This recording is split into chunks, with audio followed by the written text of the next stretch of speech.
Friends, welcome to my channel. जैसा कि आप सभी लोग जानते हैं, अप्रैल 2023 से IC38 का जो सिलेबस है वो चेंज हो गया है, अपडेट हो गया है। तो अब जो आपको एग्जाम्स आते हैं वो नए सिलेबस के हिसाब से और नए कॉन्सेप्ट्स के हिसाब से आते हैं। मींस जो क्वेश्चंस पूछे जाते हैं वो नए कॉन्सेप्ट के हिसाब से पूछे जाते हैं। तो इन्हीं सब बातों को ध्यान में रखते हुए आप लोगों के लिए एक सीरीज बनाई गई है और इस सीरीज का नाम है सुपर 50 सीरीज। इसमें जो क्वेश्चंस पूछे जाएंगे या आपको बताए जाएंगे वो नए सिलेबस के अकॉर्डिंग है, नए कॉन्सेप्ट्स के हिसाब से हैं। तो इस सीरीज में हर एक वीडियो में 50-50 क्वेश्चंस होंगे और एक खास बात, हर एक क्वेश्चन में जो कॉन्सेप्ट समझाया जाएगा उसे आप ध्यान से करेंगे, क्योंकि एग्जाम में जो क्वेश्चंस पूछे जाते हैं उनके कॉन्सेप्ट तो वही रहते हैं, सिर्फ लैंग्वेज जो पूछने की लैंग्वेज है वो चेंज कर दी जाती है। तो इसलिए कॉन्सेप्ट्स को समझना बहुत जरूरी है। तो चलिए फिर आज से शुरू करते हैं पार्ट 1 के साथ। तो पहला क्वेश्चन है, insurance works on the principle of. अब देखिए नीचे जो ऑप्शंस दी गई हैं आपको चुनना है कि इंश्योरेंस का जो काम है वो किस प्रिंसिपल पर बेस्ड है। तो देखिए ऑप्शंस दी गई हैं, sharing of losses, probabilities, randomness और लास्ट ऑप्शन दी गई है ऑल ऑफ अबव। तो देखिए जैसे कि हम पहले भी बात करते हैं, इंश्योरेंस जो है ये काम करती है किस पे, sharing of losses, then probabilities also और रैंडमनेस, है ना। तो ये तीनों ही ऑप्शन सही हैं, इसलिए इस क्वेश्चन का जो राइट आंसर आएगा वो ऑप्शन डी होगा, ऑल ऑफ अबव। नेक्स्ट जो आपका क्वेश्चन है इसमें पूछा गया है, इंश्योरेंस हेल्प्स टू। आपको बताना है कि जो नीचे ऑप्शंस दी गई हैं इनमें से कौन सी ऑप्शन जो है आपकी सही ऑप्शन आएगी, क्योंकि इस क्वेश्चन में पूछा गया है कि इंश्योरेंस जो है वो हेल्प करती है, कहाँ पे हेल्प करती है। पहली ऑप्शन दी गई है, prevent adverse situations from occurring. Means जो भी गलत सिचुएशंस हैं या ख़राब सिचुएशंस हैं उनको रोकती हैं होने से। दूसरी ऑप्शंस में कहा गया है, reduce the financial consequence of adverse situations. Means अगर कोई एडवर्स सिचुएशन आ जाती है, कोई प्रॉब्लम आ जाती है, तो उसमें जो फाइनेंशियल प्रॉब्लम हो जाती है उसको ये कम करने में हेल्प करती है। नेक्स्ट कहा गया है, negate all the consequences of adverse situations. Means जो एडवर्स सिचुएशन है उसमें जितने भी कॉन्सिक्वेंसेस हैं उनको निगेट कर देती है। और लास्ट ऑप्शन में कहा गया है, make assets continuously productive.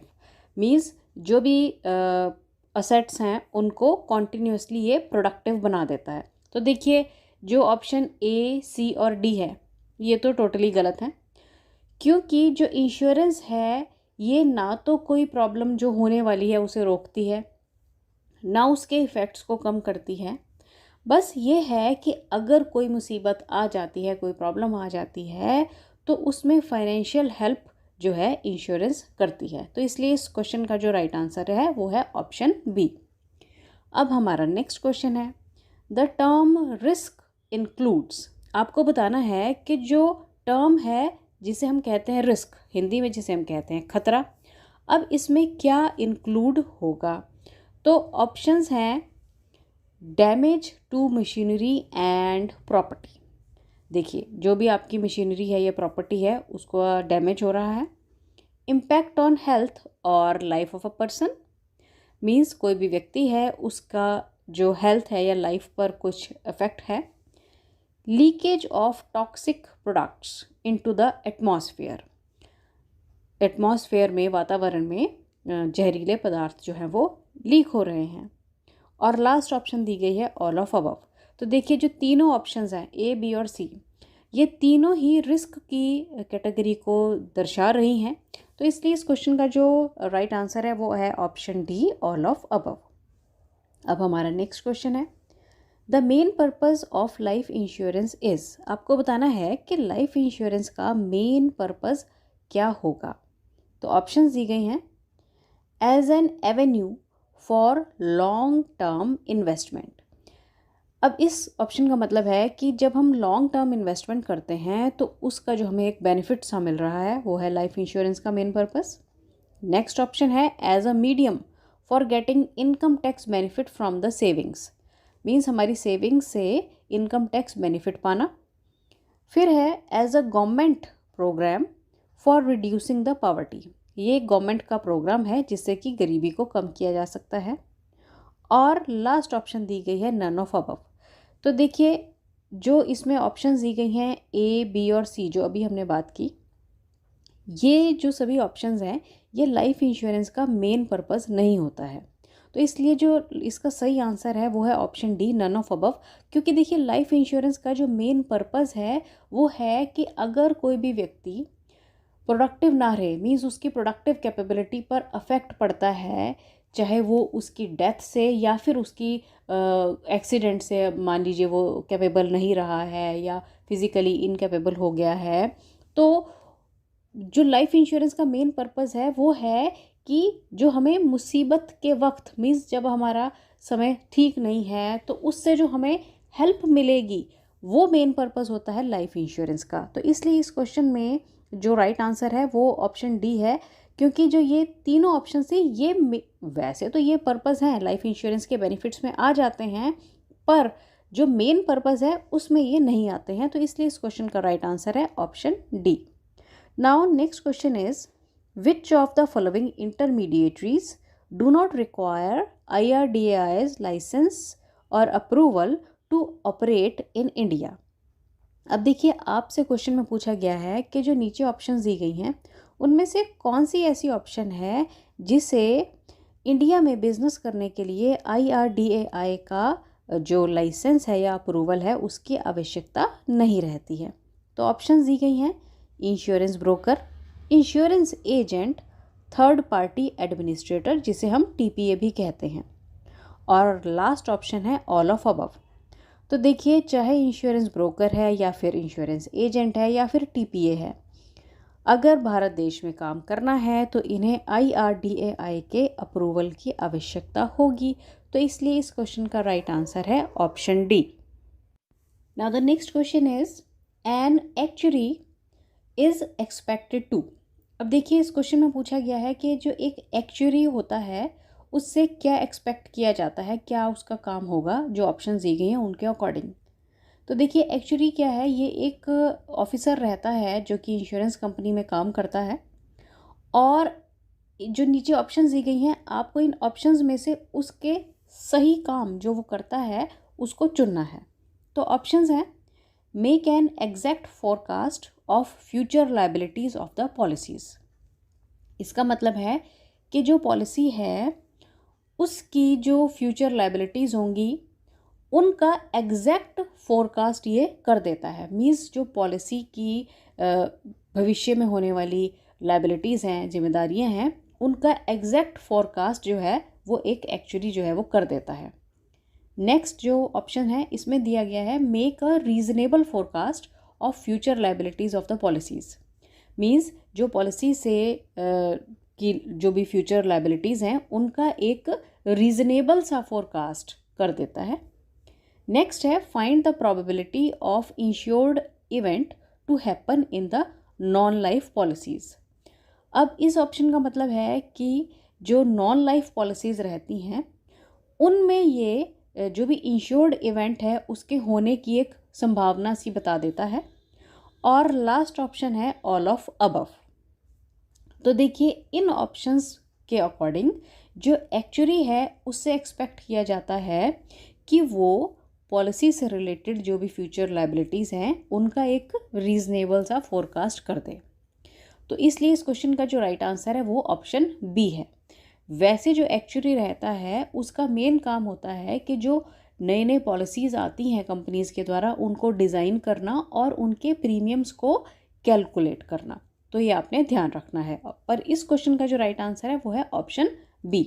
Now the next question is the principle of dash ensures that an insured doesn't profit by insuring with multiple insurers। अब आपको उस प्रिंसिपल का नाम बताना है जो ये इंश्योर करता है कि जो इंश्योर्ड व्यक्ति है, इंश्योर्ड व्यक्ति कौन होता है? जो बीमा करवाता है, बीमित व्यक्ति। बीमित व्यक्ति जो है वो एक से ज़्यादा इंश्योरर्स से बेनिफिट ना ले रहा हो। तो ऐसे प्रिंसिपल का आपको नाम बताना है कि उस प्रिंसिपल को क्या कहा जाता है। तो देखिए ऑप्शंस हैं सबरोगेशन, कंट्रीब्यूशन, को इंश्योरेंस और indemnity.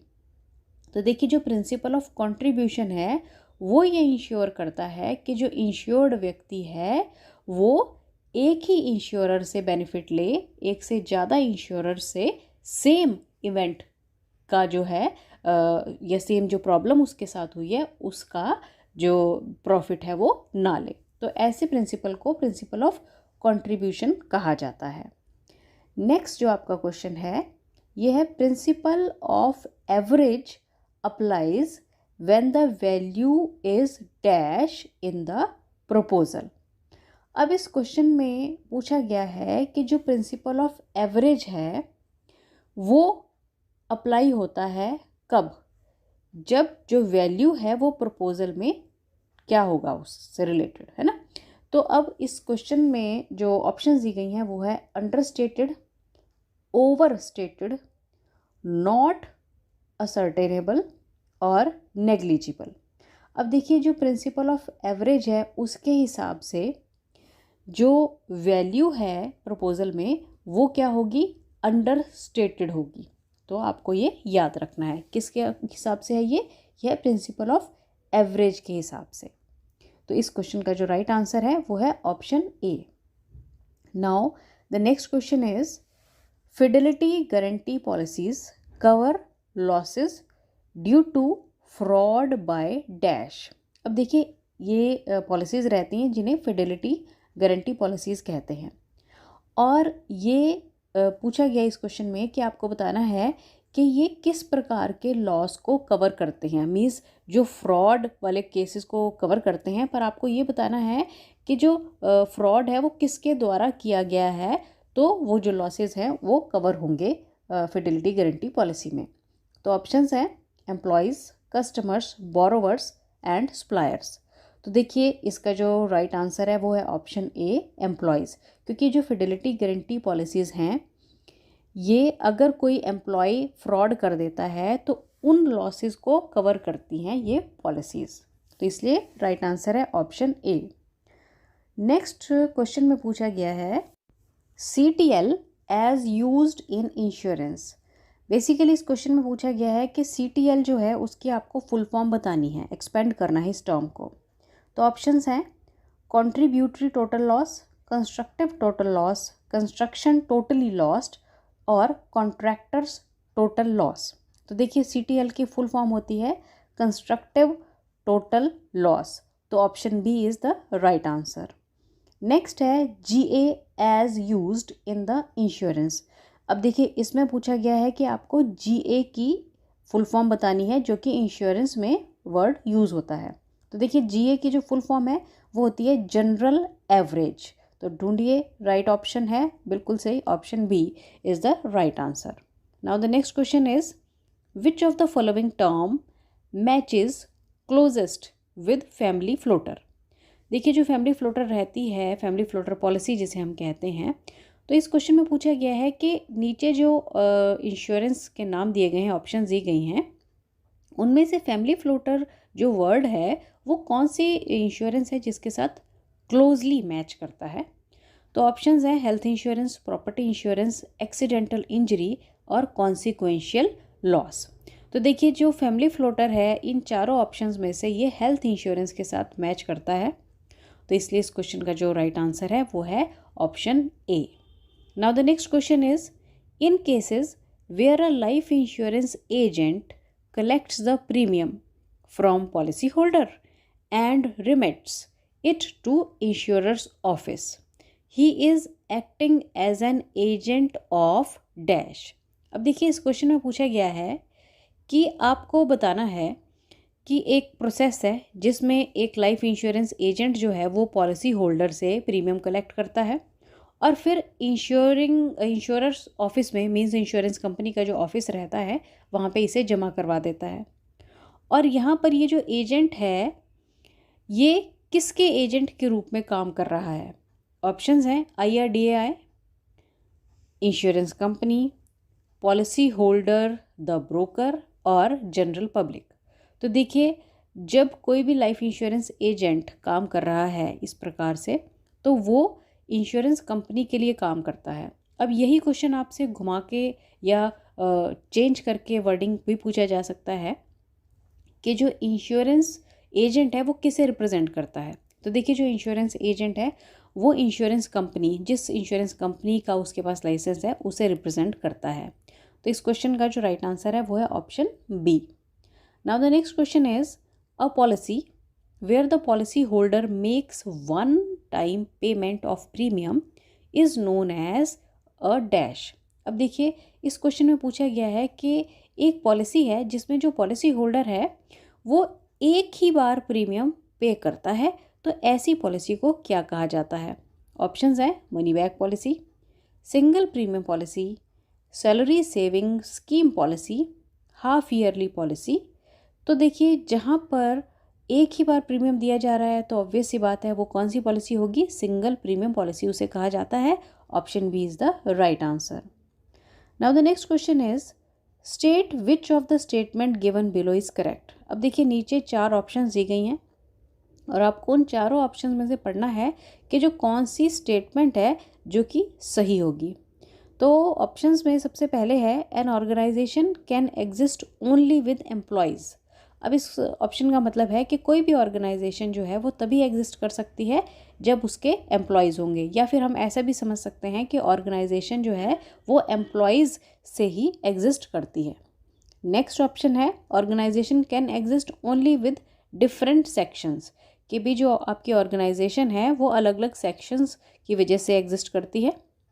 Organisation can exist only with its own office building, means कोई भी ऑर्गेनाइजेशन कब एग्जिस्ट करती है? अगर उसकी ऑफिस का जो बिल्डिंग है वो उसकी अपनी है। और लास्ट ऑप्शन है organisation can exist without a purpose, कि कोई भी जो ऑर्गेनाइजेशन है वो बगैर पर्पस के, बगैर कारण के एग्जिस्ट कर सकती है। तो देखिए, इन चारों ऑप्शंस में जो सही ऑप्शन है वो है ऑप्शन ए, क्योंकि जो ऑर्गेनाइजेशन है वो एग्जिस्ट करती है इसके एम्प्लॉयज़ की वजह से। तो ऑप्शन ए जो है वो राइट आंसर है। Now the next question is dash may be described as a social device to reduce और eliminate the risk of loss to life and property. अब देखिए, इस क्वेश्चन में पूछा गया है कि आपको बताना है उस सोशल डिवाइस का नाम जिसकी हेल्प से हम अपनी लाइफ और प्रॉपर्टी पर जो रिस्क है, खतरा है, उसे कम कर सकते हैं। तो उस डिवाइस का नाम आपको बताना है। ऑप्शंस दी गई हैं इन्वेस्टमेंट, सेविंग्स, इंश्योरेंस और शेयर्स। तो देखिए, ऐसी डिवाइस का नाम होता है इंश्योरेंस, क्योंकि इंश्योरेंस के द्वारा ही जो हमारी लाइफ पर और हमारी प्रॉपर्टी पर हमेशा एक खतरा बना रहता है उसे हम कम कर सकते हैं। तो इसलिए क्वेश्चन का जो राइट आंसर है वो है option C. Now the next question is state which of the statements given below is correct. आपको बताना है कि जो नीचे स्टेटमेंट्स दी गई हैं उनमें से कौन सी स्टेटमेंट जो है वो करेक्ट है। पहली स्टेटमेंट है people generally feel that life related risk are imminent. देखिए, इस ऑप्शन का मतलब है कि लोग जनरली ये सोचते हैं कि जो लाइफ रिलेटेड रिस्क है ना वो बहुत ज़्यादा फेमस है। इमिनेंट का मतलब होता है फेमस। नेक्स्ट जो ऑप्शन दी गई है इसमें है religious beliefs interfere with the purchase of life insurance, कि भाई जो रिलीजियस बिलीव्स रहते हैं, कुछ धार्मिक जो विचारधारा रहती है वो लाइफ इंश्योरेंस खरीदने में इंटरफेयर करती है। People are always keen to buy insurance, लोग हमेशा इंश्योरेंस खरीदने के लिए इंटरेस्टेड रहते हैं। और लास्ट ऑप्शन है life insurance can not be denied to anyone at any time, कि लाइफ इंश्योरेंस जो है वो किसी के भी द्वारा किसी समय पर भी डिनाई नहीं की जा सकती। तो देखिए, इन चारों ऑप्शंस में से जो सबसे सही ऑप्शन बैठ रही है वो है ऑप्शन बी, क्योंकि कई बार लाइफ इंश्योरेंस खरीदते वक्त रिलीजियस बिलीफ्स जो हैं वो इंटरफेयर करते हैं। तो इसलिए इस क्वेश्चन का जो राइट आंसर है वो है ऑप्शन बी। अब नेक्स्ट जो क्वेश्चन है इसमें पूछा गया है which of the following is important activity of an organisations account department. आपको बताना है कि किसी भी ऑर्गेनाइजेशन का जो अकाउंट डिपार्टमेंट रहता है वहाँ की इम्पॉर्टेंट एक्टिविटी क्या होगी। ऑप्शंस है keeping control on cash, investment of funds, processing bills and reconciling bank statements, और लास्ट जो ऑप्शन दी गई है वो है ऑल ऑफ अबव। तो देखिए जो अकाउंट डिपार्टमेंट है वो ये सारे ही काम करता है, तो इसलिए इस क्वेश्चन का जो राइट आंसर है वो है option D. Now next question is which of the following is an important reason for insurer to sell life insurance policies through agents. आपको बताना है उस कारण का मीनिंग बताना है, या हम कह सकते हैं कि उस कारण को बताना है जिसकी वजह से जो इंश्योरर्स रहते हैं, इंश्योरर्स मतलब जो इंश्योरेंस कंपनीज रहती हैं, वो लाइफ इंश्योरेंस पॉलिसीज़ एजेंट्स के थ्रू बेचती हैं। मींस वो खुद ही क्यों नहीं बेच लेते, वो एजेंट्स के थ्रू इंश्योरेंस पॉलिसीज़ क्यों सेल करती हैं इंश्योरेंस कंपनीज। तो देखिए ऑप्शंस दी गई हैं। Benefits of life insurance policies are simple and clear to all. Means जो लाइफ इंश्योरेंस पॉलिसीज़ रहती हैं उनके जो फ़ायदे हैं वो बिल्कुल सिंपल हैं और सभी के लिए साफ साफ समझ आ जाते हैं। People can decide which policy is best for them. लोग डिसाइड कर सकते हैं कि उनके लिए कौन सी पॉलिसी बेस्ट है। Agent have to earn their commissions.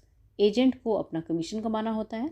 और लास्ट ऑप्शन दी गई है कि many people require personalised guidance for selecting the right policy. तो इस ऑप्शन का मतलब है कि बहुत से लोग जो हैं वो चाहते हैं कि उन्हें पर्सनल गाइडेंस मिले ताकि वो अपने लिए सही पॉलिसी जो है वो चुन सकें। तो देखिए यही इसका सही आंसर है, क्योंकि जो इंश्योरेंस कंपनी है वो हर एक व्यक्ति को इंश्योरेंस जाके खुद सेल नहीं कर सकती, इसलिए उन्होंने एजेंट्स को अपॉइंट किया होता है ताकि वो पर्सनली लोगों को सर्विस दे सकें और गाइडेंस दे सकें, ताकि जैसे जिस व्यक्ति की आवश्यकता है वो उस प्रकार की पॉलिसी अपने लिए खरीद सके। तो इसलिए जो लास्ट ऑप्शन है ऑप्शन डी जो है इसका राइट आंसर है। अब है आपका next question. Compared to the premium for whole life plan, the premium for endowment plan will be dash for same age. अब यहाँ पर दो प्लान्स के प्रीमियम को कंपेयर किया गया है। एक तो इन्होंने बात की है होल लाइफ इंश्योरेंस प्लान की, और दूसरी इन्होंने बात की है एंडोमेंट इंश्योरेंस प्लान की। तो क्वेश्चन में पूछा गया है कि अगर हम होल लाइफ प्लान का कंपैरिजन करते हैं तो जो एंडोमेंट प्लान रहता है इंश्योरेंस प्लान, उसका प्रीमियम जो है कितना होगा, क्या होगा अगर सेम एज के व्यक्ति के लिए लिया जाए। ऑप्शंस है मोर, लेस, सेम और हाफ। तो देखिए इसका जो आंसर है वो आएगा ऑप्शन ए मोर। चलिए अब है आपका next question. A nomination can be made only in the favour of dash. अब देखिए जब हम पॉलिसी करवाते हैं तो उसमें हम अपना एक नॉमिनी भी फिल करते हैं, है ना। तो अब इसमें जो क्वेश्चन है ये नॉमिनी पर ही बेस्ड है। इसमें कहा गया है कि जो हम नॉमिनेशन करते हैं, अपना नॉमिनी किसी को चुनते हैं, तो नॉमिनेशन जो है वो किसके फेवर में किया जा सकता है। ऑप्शंस हैं बैंक, दूसरी ऑप्शन है spouse and children with guardian, means अपना जीवन साथी और बच्चे गार्डियन के साथ, spouse and minor children, parents, spouse and children, और लास्ट ऑप्शन जो है ये दी गई है एनी इंडिविजुअल। तो देखिए जो हम नॉमिनेशन करते हैं वो हम किसी भी इंडिविजुअल को बना सकते हैं, तो उसे हम नॉमिनी अपना बना सकते हैं। कोई भी इंडिविजुअल व्यक्ति जो है उसे हम अपना नॉमिनी बना सकते हैं। और साथ ही आपको ये भी ध्यान रखना है कि हम जो नॉमिनी है वो एक से ज़्यादा भी चुन सकते हैं। हम मतलब ये नहीं है कि हम एक ही व्यक्ति को नॉमिनी बना सकते हैं, हम एक से ज़्यादा व्यक्तियों को भी अपना नॉमिनी बना सकते हैं। तो इसलिए इस क्वेश्चन का जो राइट आंसर है वो है option D. Now the next question is select the expanded form of S A as commonly used in the life insurance.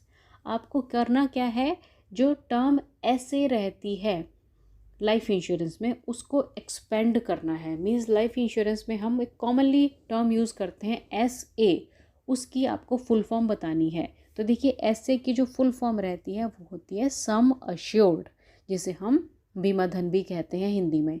तो इसलिए क्वेश्चन का जो राइट आंसर है वो है ऑप्शन A। अब जो अगला क्वेश्चन है इसमें भी हमें फुल फॉर्म बतानी है, और किसकी बतानी है, ये बतानी है OR की।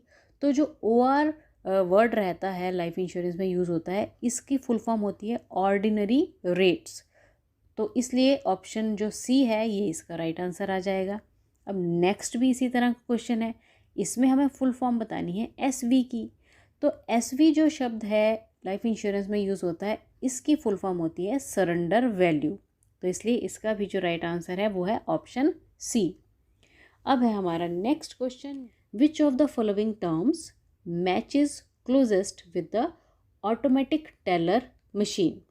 आपको बताना है कि जो ऑटोमेटिक टेलर मशीन रहती है ना, ATM जिसे हम कहते हैं, उसके साथ जो सबसे नियरेस्ट शब्द है जो नीचे दिए गए हैं, कौन सा है जो कि मैच कर रहा है।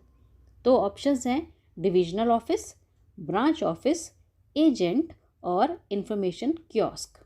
तो देखिए जो डिवीजन ऑफिस है या ब्रांच ऑफिस है या फिर एजेंट है, इनका तो ATM मशीन के साथ कोई भी कनेक्शन नहीं है। पर जो इंफॉर्मेशन कियोस्क है, इसको हम कह सकते हैं कि ये ऑटोमेटिक टेलर मशीन या ATM के साथ बहुत क्लोजेस्ट मैचिंग टर्म है। क्योंकि देखिए जो इंफॉर्मेशन कियोस्क होता है, इसका मतलब होता है कि कोई भी ऐसा एक छोटा सा हट टाइप या कोई ऐसी जगह जहाँ पर आपको एक कंप्यूटर मिल जाए, स्क्रीन मिल जाए, जहाँ से आप कोई भी इंफॉर्मेशन जो है वो ले सकें। तो ATM मशीन से रिलेटेड जो टर्म यहाँ पर आ रही है वो ऑप्शन D है, means information kiosk. Which of the following term matches closest with foreclosure. अब देखिए इसमें नीचे कुछ टर्म्स दी गई हैं और आपको चुनना है कि कौन सी ऐसी टर्म है जो कि फोरक्लोजर के साथ मैच करती है। तो देखिए इसके साथ मैच करने के लिए पहले आपको फोरक्लोजर का मतलब पता होना चाहिए। देखिए फोरक्लोजर का मतलब होता है कि अगर कोई पॉलिसी का प्रीमियम नहीं भरा गया, काफ़ी टाइम से वो बंद पड़ी हुई है, तो ऐसी पॉलिसी को फोरक्लोजर कहा जा सकता है। तो ऑप्शंस हैं surrender value, nominee, death claim और मैच्योरिटी क्लेम। तो देखिए फोरक्लोजर, जैसे कि हमने अभी बात की कि अगर पॉलिसी जो है वो बंद पड़ी है काफ़ी समय से, तो नॉमिनी, डेथ क्लेम या फिर मैच्योरिटी क्लेम का तो उससे कोई कनेक्शन नहीं है। इससे जो वर्ड मैच कर सकता है वो है सरेंडर वैल्यू, क्योंकि अगर पॉलिसी जो है मान लीजिए 2 साल से ज़्यादा चली है, ठीक है, और उसके बाद फिर वो बंद हो गई, मीन्स जो प्रीमियम था वो उसका जमा नहीं करवाया गया, तो उस पॉलिसी को सरेंडर करवाया जा सकता है ना। तो सरेंडर वैल्यू जो है वो फोरक्लोजर के साथ जो है क्लोजली रिलेटेड टर्म इस क्वेश्चन में बैठ रही है। तो इसलिए इस क्वेश्चन का जो राइट आंसर है वो है ऑप्शन A। चलिए अब है आपका next question, find out which of the given statement is incorrect. अब देखिए नीचे कुछ स्टेटमेंट्स दी गई हैं और आपको चुनना है कि कौन सी स्टेटमेंट है जो कि गलत है। चलिए देखते हैं। An organisation must have a purpose. अब इस स्टेटमेंट का मतलब है कि कोई भी जो ऑर्गेनाइजेशन है उसका कोई ना कोई पर्पस जो है वो होना चाहिए। देखिए ऑब्वियस सी बात है, अगर कोई डिपार्टमेंट, कोई ऑर्गेनाइजेशन खुली है तो वो किसी कारणवश ही खुली है ना, तो वो मतलब कोई काम है जो वो कर रही है, तो कोई ना कोई पर्पस जो है वो हर एक ऑर्गेनाइजेशन का होना आवश्यक है। दूसरी स्टेटमेंट में कहा गया है an organisation is identified by its action. किसी भी ऑर्गेनाइजेशन को हम उसके एक्शन, मीन्स वो क्या काम करते हैं, उसके द्वारा ही जानते हैं। ये भी बात सही है। नेक्स्ट है an organisation is identified by building it occupies. किसी भी ऑर्गेनाइजेशन की जो पहचान है वो किससे है, जिस बिल्डिंग में वो ऑर्गेनाइजेशन है। और लास्ट ऑप्शन है an organisation can own assets. कोई भी ऑर्गेनाइजेशन जो है वो असेट्स जो है खरीद सकती है, ओन कर सकती है। तो देखिए इनमें जो आपकी थर्ड ऑप्शन है, मीन्स के ऑर्गेनाइजेशन को उस बिल्डिंग से पहचाना जाता है जहाँ पर वो है, तो ये वाली इनकरेक्ट आएगी। बाकी जो आपकी A, B और D ऑप्शन है ये सारी सही हैं। तो इस क्वेश्चन का राइट आंसर है option C. Next question is find out which of the given statement is incorrect. अब देखिए इस क्वेश्चन में भी कहा गया है कि आपको जो नीचे दी गई हैं ऑप्शंस उनमें से गलत वाली चुननी है। तो पहली ऑप्शन है accounts department has to monitor cash flow from subordinate offices. तो अकाउंट डिपार्टमेंट जो होता है उसे चेक करना होता है कि जो सबॉर्डिनेट ऑफिसेज हैं उनमें कैश फ्लो कैसे हो रहा है, मीन्स उस पर मॉनिटर रखना होता है। तो ये बात तो सही है। नेक्स्ट है marketing department has to monitor business inflow. तो मार्केटिंग डिपार्टमेंट का क्या काम है कि बिजनेस के इनफ्लो पर मॉनिटर करना, उसको चेक करते रहना कितना बिजनेस हो रहा है। नेक्स्ट है marketing department has to monitor performance of agents. तो मार्केटिंग डिपार्टमेंट को ये भी मॉनिटर करना पड़ता है, चेक करते रहना पड़ता है कि एजेंट्स की परफॉर्मेंस क्या है। ये भी बात सही है। और लास्ट ऑप्शन जो है इसमें कहा गया है कि actual department is responsible for settling the death claims. देखिए ये वाली जो स्टेटमेंट है ये इनकरेक्ट है, क्योंकि जो एक्चुअल डिपार्टमेंट रहता है उनका काम जो होता है वो पॉलिसीज़ को डिज़ाइन करना, उनके प्रीमियम्स कैलकुलेट करना ये रहता है। तो उनका काम जो है डेथ क्लेम्स को सेटल करना नहीं रहता है, उसके लिए क्लेम डिपार्टमेंट अलग से होता है। तो इनकरेक्ट जो स्टेटमेंट है वो ऑप्शन डी आएगी। नेक्स्ट आपका क्वेश्चन है which of the following terms is dissimilar to other terms.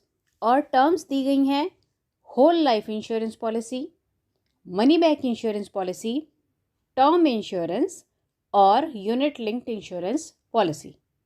देखिए इनमें जो आपकी ए, बी और सी ऑप्शन है, means whole life policy, then money back policy और टर्म इंश्योरेंस, ये तीनों ही ट्रेडिशनल इंश्योरेंस प्लान्स हैं।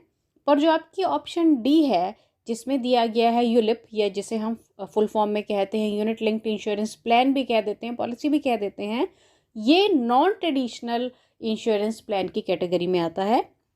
इसलिए जो आपकी ऑप्शन डी है ये डिसिमिलर ऑप्शन हो जाएगी। तो इसका आंसर है ऑप्शन डी।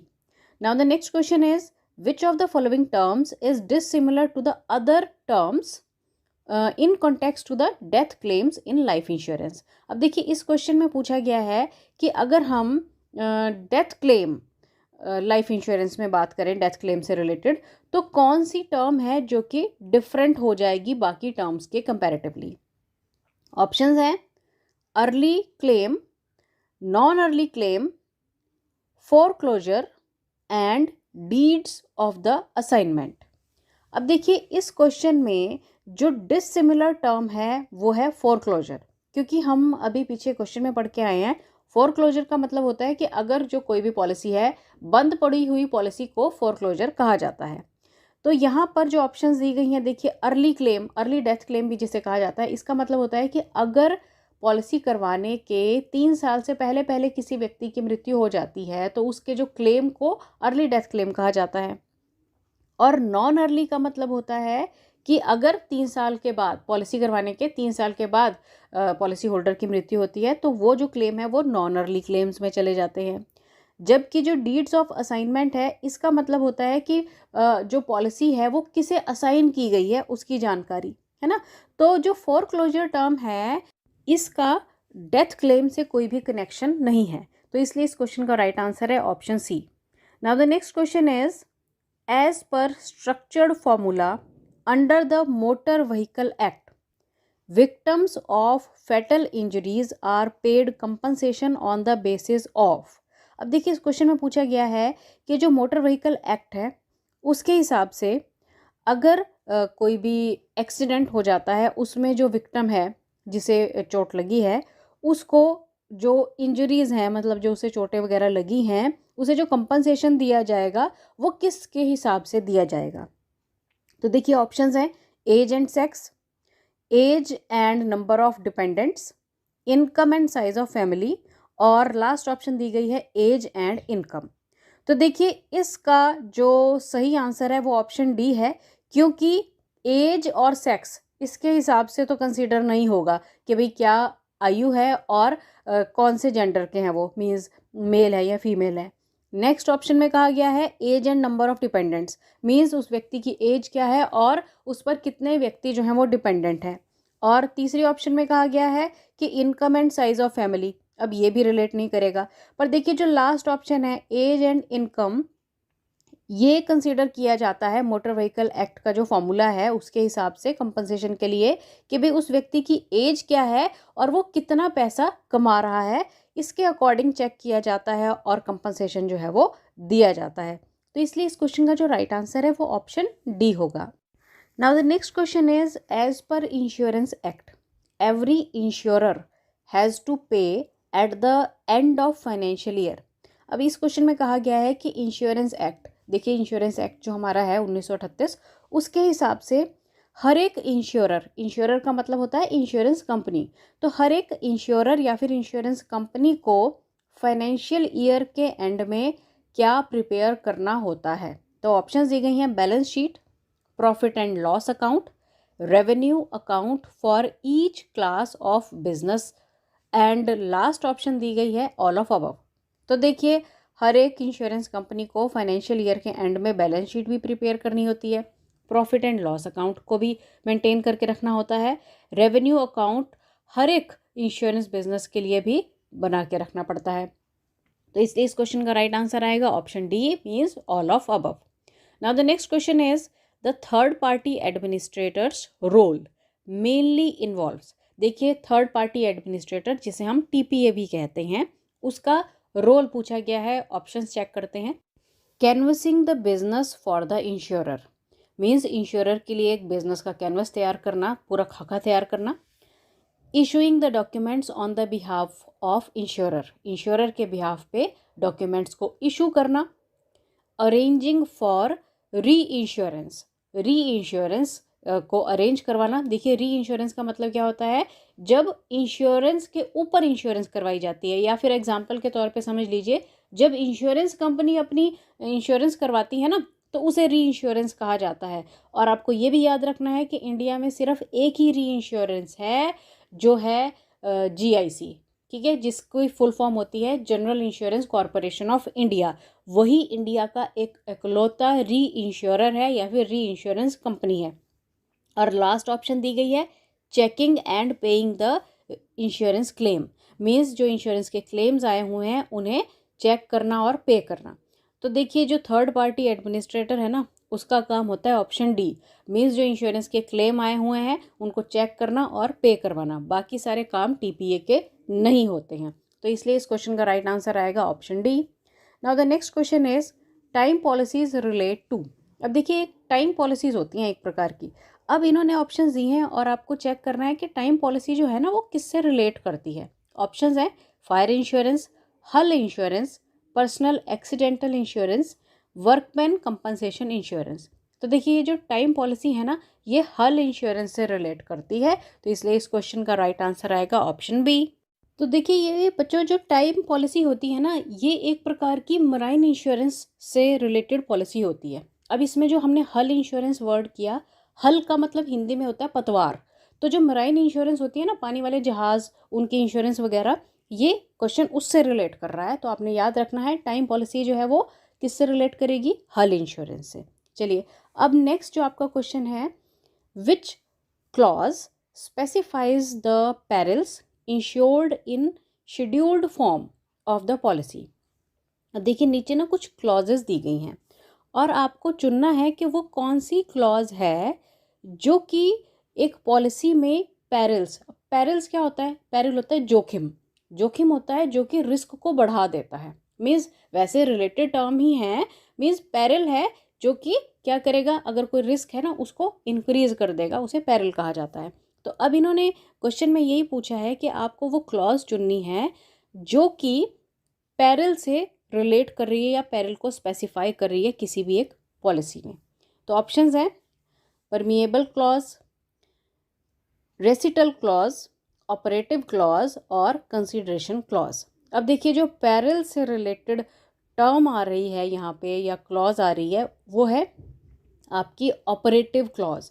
तो याद रखना है option C is the right answer. Now the next question is, which of the following types of insurance is mandatory. आपको नीचे कुछ इंश्योरेंस के नाम दिए गए हैं और आपको चुनना है कि कौन सी ऐसी इंश्योरेंस है जो कि आवश्यक है? ये क्वेश्चन ऐसे भी पूछा जा सकता है कि भारत देश में कौन सी इंश्योरेंस जो है वो मैंडेटरी है, ज़रूरी है, करवानी ही पड़ती है? तो ऑप्शंस हैं motor third party liability, then personal accidental insurance, product liability, professional liability. देखिए इसमें जो ऑप्शन ए है ना, motor third party legal liability भी इसे कह दिया जाता है, तो ये इंश्योरेंस हमारे देश में मैंडेटरी है, करवानी ही पड़ती है। तो याद रहेगा ना, मोटर थर्ड पार्टी लाइबिलिटी जो इंश्योरेंस है that is mandatory in India. Option A is the right answer. Now the next question is the minimum paid up capital required for general insurance company is rupees dash. अब देखिए एक general insurance company को जो minimum paid up capital चाहिए वो कितना होना चाहिए? मीन्स जब भी कोई जनरल इंश्योरेंस कंपनी खुलती है, मीन्स कोई किसी ने जनरल इंश्योरेंस कंपनी स्टार्ट की, तो जो मिनिमम पेड अप कैपिटल उसे शो करना पड़ता है या होना चाहिए उसके पास इतना पैसा, तो ऑप्शंस हैं 25 करोड़, 50 करोड़, 75 करोड़ और 100 करोड़। तो मिनिमम पेड अप कैपिटल जो है वो कितना होना चाहिए? Option D 100 crore. अब है next question, in hit and run cases claims are settled from. अब देखिए जो हिट एंड रन केसेस होते हैं जिसमें क्या है कि किसी गाड़ी ने किसी को हिट किया, एक्सीडेंट कर दिया और फिर भाग गया, है ना, तो ऐसे केसेस में जो क्लेम्स हैं वो कैसे सेटल किए जाते हैं? ऑप्शंस हैं solatium fund, IRDAI contingency fund, insurance company reserves and motor third party pool. तो देखिए हिट एंड रन केसेस में जो क्लेम्स सेटल किए जाते हैं या फिर विक्टिम को जो क्लेम दिया जाता है वो सोलेशियम फंड के थ्रू दिया जाता है। देखिए सोलेशियम फंड जो है ये एक प्रकार का फंड क्रिएट किया गया है जिसमें कि हिट एंड रन केसेस में, क्योंकि अब उसमें तो पता नहीं है कि कौन मार गया है ना, पता ही नहीं चला कि कौन था जिसने कि व्यक्ति को मार दिया, एक्सीडेंट कर दिया, क्योंकि वो तो भाग गया है। तो ऐसे विक्टिम्स के लिए सोलेशियम फंड क्रिएट किया जाता है जिसमें कि उसको एक जो भी इंजरीज हैं और एक इमोशनल पेन है उससे उबरने के लिए वो फंड जो है वो दिया जाता है, इसे सोलेशियम फंड कहा जाता है। Now next question is select the expanded form of FPA used in insurance. आपको FPA की फुल फॉर्म बतानी है, तो इसकी जो फुल फॉर्म होती है ना, याद ही रख लीजिए, फ्री ऑफ पर्टिकुलर एवरेज, ये होती है FPA की फुल फॉर्म। ढूंढिए कहाँ है option B is the right answer. चलिए अब है next question, select the expanded form of ALOP. अब इसमें भी अलोप जो वर्ड है इंश्योरेंस में ये यूज़ होता है, आपको इसकी फुल फॉर्म बतानी है, तो ये भी आपने याद रखना है कि अलोप की फुल फॉर्म है advance loss of profits insurance. तो ऑप्शन ए इसका राइट आंसर है। चलिए अब है आपका next question, which of the following terms matches closest with professional indemnity cover. आपको प्रोफेशनल इंडेमनिटी कवर से रिलेटेड जो टर्म है उसे बताना है, कौन सी है। ऑप्शंस दी गई हैं hospitals, nursing home, insurance company, commercial bank और प्रैक्टिसिंग सर्जन्स। देखिए अब जो प्रोफेशनल इंडेमनिटी कवर है उससे ना तो हॉस्पिटल नर्सिंग होम मैच कर रहा है, ना इंश्योरेंस कंपनी और ना ही कमर्शियल बैंक्स। उससे जो रिलेटेड टर्म है वो है प्रैक्टिसिंग सर्जन्स, मीन्स ऐसे सर्जन्स जो कि प्रैक्टिस कर रहे हैं उन्हें प्रोफेशनल इंडेमनिटी कवर प्रोवाइडेड होता है जिस भी कंपनी या जिस भी ऑर्गेनाइजेशन के अंडर वो काम करते हैं। इसलिए last option D is the right answer. Next question है, insurance can not prevent the occurrence of risk but it provides for the dash. अब देखिए इस क्वेश्चन में कहा गया है कि जो इंश्योरेंस है ना ये रिस्क के होने को तो नहीं रोक सकती, मीन्स जो होना है वो तो हो के रहेगा, पर ये प्रोवाइड कर देती है डैश। अब क्या प्रोवाइड कर देती है? ऑप्शंस हैं losses of the risk, occurrence of risk, chance of risk and none of these. अब देखिए जो losses of risk means risk से जो लॉस हुए हैं उन पर कंपनसेशन प्रोवाइड कर देती है, तो इसलिए ए ऑप्शन जो है वो राइट ऑप्शन है। अब नेक्स्ट क्वेश्चन है, the document which embodies the contract in insurance is called as. अब देखिए आपको उस डॉक्यूमेंट का नाम बताना है जो कि इंश्योरेंस के कॉन्ट्रैक्ट का प्रूफ होता है। हमारे पास कौन सी ऐसी चीज़ है जो कि प्रूफ होगा कि हाँ जी हमारी इंश्योरेंस जो है इस इंश्योरेंस कंपनी से हमने करवाई हुई है। ऑप्शंस हैं security, policy, certificate and none of these. तो देखिए कौन सी चीज़ है इंश्योरेंस कॉन्ट्रैक्ट का प्रूफ? बिल्कुल सही, वो होती है पॉलिसी। तो option B is the right answer. Next question is, dash principle in insurance means maximum truth. आपको उस प्रिंसिपल का नाम बताना है इंश्योरेंस में जिसका मतलब होता है पूर्ण रूप से सत्य। तो ऑप्शंस हैं सेब्रोगेशन, कॉज प्रॉक्सिमा, इंश्योरेबल इंटरेस्ट और एब्रीमा फाइड्स। तो देखिए इसका आंसर है एब्रीमा फाइड्स, क्योंकि एब्रीमा फाइड का मतलब होता है पूरी तरह से सच बताना। और एब्रीमा फाइड का जो प्रिंसिपल होता है ना, ये इंश्योरर और इंश्योर्ड मतलब बीमा करने वाली कंपनी और जो बीमा जिसने करवाया है बीमित व्यक्ति, दोनों के लिए ही होता है। मीन्स बीमा कंपनी को भी अपनी जो भी सही बातें हैं, जो भी मतलब पॉलिसी से रिलेटेड सही टर्म्स हैं वो क्लियर करनी चाहिए बीमा करवाने वाले को, और जो व्यक्ति बीमा करवा रहा है उसे भी अपने रिलेटेड जो भी ज़रूरी जानकारी है वो सही सही बीमा कंपनी को बतानी चाहिए। तो इस प्रिंसिपल को कहा जाता है एब्रीमा फाइड्स। Now the next question is, which of the following terms matches closest with composite policy. देखिए कॉम्पोजिट पॉलिसी होती है, आपको बताना है कि कौन सी टर्म उससे बहुत ज़्यादा क्लोजली मैच कर रही है। ऑप्शंस हैं शॉपकीपर्स इंश्योरेंस, जनता personal accidental insurance, critical care health insurance और मराइन कार्गो इंश्योरेंस। अब देखिए जो ऑप्शन बी, सी और डी है ये तो कॉम्पोजिट पॉलिसी से रिलेट नहीं कर रही है, इससे रिलेट कर रही है शॉपकीपर्स इंश्योरेंस। क्योंकि देखिए शॉपकीपर की जो इंश्योरेंस होती है एक प्रकार की, ये कॉम्पोजिट पॉलिसी के अंडर आती है।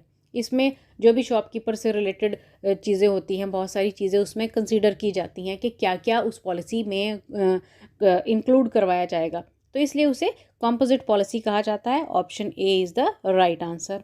Now the next question is, members of the insurance advisory committee are drawn to represent the interest of different groups like. अब देखिए इस क्वेश्चन में कहा गया है कि जो इंश्योरेंस एडवाइजरी कमेटी रहती है उसके जो मेंबर्स हैं, है ना, तो वो जो मतलब अलग अलग ग्रुप्स में बताना है आपको कि वो जो मेंबर्स हैं वो कौन कौन आ जाएंगे, है ना। तो ऑप्शंस दी गई हैं surveyor's, agents, advocates, commerce, transport, consumer फोरा, इंडस्ट्री, इंटरमीडिएटरीज, और लास्ट ऑप्शन दी गई है employees association in the insurance sector and agriculture. तो देखिए इसमें जो ऑप्शन बी, सी और जो लास्ट ऑप्शन है डी, ये तो मैच नहीं कर रही हैं, है ना। तो जो फर्स्ट ऑप्शन है सर्वेयर्स, एजेंट्स एंड एडवोकेट्स, ये इससे मैच कर रही है, तो ऑप्शन ए जो है वो राइट आंसर आ गया। Now the next question is, a surveyors role includes. ये जो सर्वेयर होता है इसका रोल क्या होता है? तो ऑप्शन दी गई हैं checking the admissibility of the loss, means loss जो हुआ है उसकी एडमिसिबिलिटी को चेक करना, क्वालिफिकेशन ऑफ द लॉस, कितना है लॉस ये चेक करना, giving the comments on the loss, loss पर कमेंट्स देना, उसको चेक करके बताना क्या हुआ है कैसे हुआ है, और लास्ट ऑप्शन दी गई है reporting the major losses to the IRDAI, means IRDAI को जो भी लॉसेस हुए हैं उनके बारे में रिपोर्ट तैयार करके देना, मीन्स मेजर लॉसेस की रिपोर्ट तैयार करके देना। तो यही सर्वेयर का काम होता है। Option D is the right answer. Now the next question is, which of the following covers is dissimilar to the other options. तो ऑप्शंस हैं loss of passport, loss of profit, loss of checked in baggage and delay in receiving the checked in baggages. अब देखिए जो loss of passport, किसी का passport गुम हो गया, या फिर बैगेज गुम हो गया है, या फिर जो बैग आना था, बैगेज आना था, उसको रिसीविंग में डिले हो रहा है, तो ये तो अलग टर्म्स हैं। पर जो लॉस ऑफ प्रॉफिट शब्द है ये इंश्योरेंस से रिलेट कर रहा है, इसलिए option B is the right answer, क्योंकि ये बाकी टर्म्स से रिलेटेड नहीं है, डिसिमिलर है। तो ऑप्शन बी इस क्वेश्चन का राइट आंसर आएगा। अब हमारा नेक्स्ट क्वेश्चन है, which of the following types of insurance is dissimilar to the other options. आपको बताना है कि कौन सी ऐसी इंश्योरेंस है जो बाकी इंश्योरेंस से अलग है। तो ऑप्शन दी गई हैं बिल्डर्स रिस्क इंश्योरेंस, हट insurance, crop insurance and life stock insurance. अब देखिए इसमें ना जो डिफरेंट टर्म है वो ऑप्शन ए है, क्योंकि देखिए जो हट इंश्योरेंस है, क्रॉप इंश्योरेंस है और लाइफ स्टॉक इंश्योरेंस है, ये सभी रिलेट कर रही हैं कौन सी इंश्योरेंस, जो कि हम कह सकते हैं फार्मर्स इंश्योरेंस से रिलेट कर रही हैं, है ना। हट मीन्स क्या हो गई, झोपड़ी की इंश्योरेंस, क्रॉप फसलों की इंश्योरेंस हो गई, लाइफ स्टॉक का मतलब हो जाता है जो पालतू जीव जंतु होते हैं, भेड़ बकरियां वगैरह होती हैं, वो लाइफ स्टॉक की कैटेगरी में आ जाती है ना। तो ये सारी तो किसानों से, जो किसानों की इंश्योरेंस करवाई जाती है ना, तो उनसे रिलेटेड होगी। पर जो बिल्डर्स रिस्क इंश्योरेंस है ये डिफरेंट आ गई है ना, तो इसलिए ऑप्शन ए जो है वो राइट आंसर आएगा इस क्वेश्चन का। चलिए अब जो हमारा क्वेश्चन है ये हमारी वीडियो का लास्ट क्वेश्चन है। अब इसमें पूछा गया है which of the following term matches closest with the asbestosis. अब देखिए एस्बेस्टोसिस ना एक प्रकार की लंग डिजीज होती है, और जो नीचे ऑप्शन दी गई है ना, आपको चुनना है कि कौन सी ऐसी टर्म है जो कि एस्बेस्टोसिस से क्लोजली मैच कर रही है। ऑप्शंस हैं products, pension, rough weather and workmen's compensation. अब देखिए प्रोडक्ट, पेंशन या फिर रफ वेदर, इसका तो एस्बेस्टोसिस से कोई भी कनेक्शन नहीं है। पर जो वर्कमैन कंपनसेशन है ना, ये इससे मैच कर सकती है, क्योंकि वर्कमैन कंपनसेशन एक प्रकार की इंश्योरेंस स्कीम होती है जिसमें काम करते हुए अगर व्यक्ति को उस काम की वजह से कोई प्रॉब्लम हो जाती है, इंजरी हो जाती है, बीमारी हो जाती है, तो उसे वर्कमैन कंपनसेशन एक्ट के अंडर जो है कंपनसेशन दिया जाता है। तो एस्बेस्टोसिस जो है, क्योंकि ये एक लंग डिजीज़ है, तो कई बार क्या होता है कि व्यक्ति जो है किसी ऐसी जगह पर काम कर रहा है कि उस जहाँ पर वो काम कर रहा है वहाँ का एटमॉस्फेयर ऐसा है कि जिसकी वजह से वो उसे डिजीज़ हो गई हो, है ना। तो ऐसे में वर्कमैन कंपनसेशन जो है उसे कंपनसेशन देने के लिए एक्ट के अंडर उसे वो कंपनसेशन दिया जाता है ना। तो इसलिए जो ऑप्शन डी है वो इस क्वेश्चन का राइट आंसर है। Stay tuned and good luck.